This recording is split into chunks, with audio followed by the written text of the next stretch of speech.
All right, picture this. You get home from work, you check your mail, and bam, there's a check from the IRS just sitting there. Yeah, talk about a holiday surprise. But this is no joke, folks. Turns out about 1 million taxpayers are finding themselves in this exact scenario right now. That's right.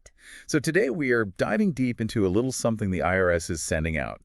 Special payments totaling a cool $2.4 billion to people who might have, well, missed out on a certain tax credit back in 2021. Yep.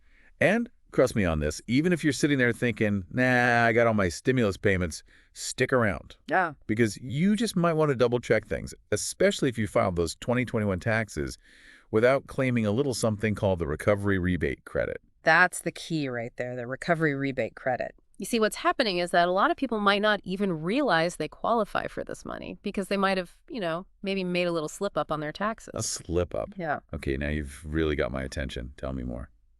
You mean people messed up their taxes and now the IRS is, what, fixing it for them?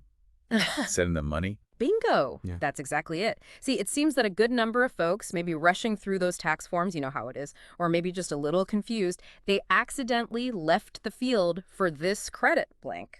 Or, get this, they put in $0, even though they were actually eligible for the credit. Whoa, whoa, whoa, whoa. Hold up. Leaving it blank? I mean, I can totally see how that could happen, especially if you were dealing with something crazy like a job change in the middle of the year, or maybe something that messed with your dependents. You might not even have, thought about that credit at all. Yeah, exactly. Life happens. It throws those curveballs. And tax forms, let's be honest, they aren't exactly known for being, user-friendly. But here's the awesome part. The IRS, they're actually going through all their data, they're finding these people, and then they're just automatically sending them what they're owed. Boom. Just like that. Wow. Talk about a nice surprise. So direct deposit or a check in the mail by late January 2025. That's right. Straight to you. That's amazing. Especially, if you're talking about a maximum of $1,400 per person. Okay, wait. But what about the folks who haven't even filed their 2021 taxes yet? Is it too late for them? Nope, not too late. There's still time on the clock. The deadline to claim this credit, it's April 15th, 2025. Plenty of time. And here's the real kicker. Even if you had, the bare minimum income, or you weren't even required to file taxes that year, you should still do it. Seriously, file those taxes. Wow, you could be leaving a whole pile of money on the table. It's almost like finding a secret stash of cash hidden away somewhere and totally forgetting about it. Pretty much.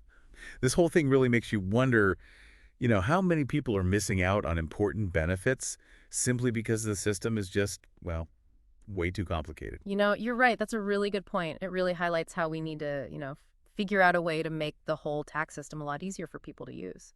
Now, you mentioned stimulus payments earlier. For our listeners who might not remember, remind us about those 3 rounds of stimulus payments that went out during the pandemic. Ah, yes, those economic impact payments. Remember those? Oh, yeah. Those were pretty big. Huge. Okay, so the first one, that was back in March 2020. Up to $1,200 per person, plus an extra $500 for each kid. That was all part of the CARES Act. Remember that? The CARES Act, the Coronavirus Aid, Relief, and Economic Security Act. Yeah, right? that's the one. Oh, yeah, I remember that. Back then, it felt like a life preserver thrown out to us. Absolutely, a lifeline.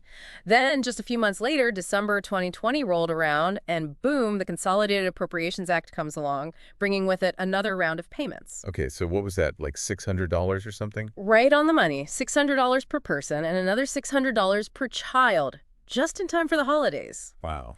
And then finally, in March 2021, there was the American Rescue Plan Act. It authorized a third round of payments, this time up to $1,400 per person and another $1,400 per child. Okay, so 3 rounds of stimulus checks. That's a lot to keep track of. We're talking about a massive amount of money pumped into the economy. The big question is, did it actually work? Well, that's the million-dollar question, isn't it? It's something economists are still debating. Did those stimulus payments really reach the people who needed them most? Were there any unintended consequences we didn't foresee? There are a lot of different perspectives out there about the overall effectiveness of these programs and what kind of impact they'll have in the long run. It really makes you think, how do we design assistance programs so that they are effective, but also, simple enough for everyday people to understand and access without all the confusion? I mean, it's a crucial question, and I'd love to hear what our listeners think. Yeah. What could we be doing differently in the future to make these programs work better for everyone? That's a great question. Something for all of us to ponder. Absolutely. In the meantime, be sure to check out the IRS website for more information on these special payments and the Recovery Rebate Credit. And if you haven't already, go ahead and file those 2021 taxes. You never know, you might just find yourself on the receiving end of a very pleasant surprise. You never know. Until next time. See ya.